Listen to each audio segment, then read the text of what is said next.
ক্যাম্পাসে এসব দাদাগিরি চলবে না। ইতিহাস ভুলে যায় না, ক্যাম্পাস থেকে আপনাদের লাথি মেরে বের করতে আমাদের সময় লাগবে না। সোহরাওয়ার্দী উদ্যান কি ডিসি মাসুদের বাপের সম্পত্তি নাকি? আপনারা জানেন গতকালকে কি ঘটনা ঘটেছে, আপনারা দেখেছেন তো। যেটা দেখেননি, আমি একটা ঘটনা সম্পর্কে আপনাদের বলতে চাই। গত 6 তারিখ আমি ঢাকা বিশ্ববিদ্যালয়ের শিক্ষার্থী, 3য় বর্ষের শিক্ষার্থী। আমি এখানে এসেছিলাম জিডি করতে, শাহবাগ থানার ভেতরে। আমি জিডি করতে আসছিলাম, আমাকে কুকুরের মতো এখানে মারছে।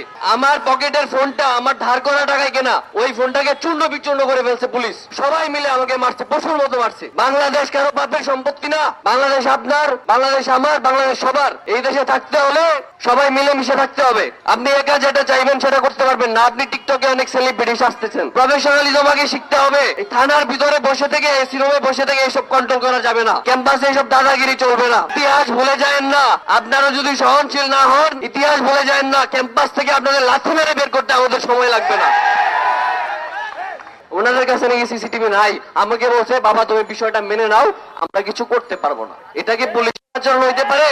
আমি থানায় এসেছি জিডি করতে, আমি মাইর খাইছি, আমি আবার আসছি বিচার চাইতে, আমাকে সিসিটিভি দেওয়া হয় নাই। এটা কার দোষ? এটা কি আমার দোষ, রাষ্ট্রের দোষ, না কার দোষ? আমি কার কাছে বিচার চাইবো বলেন?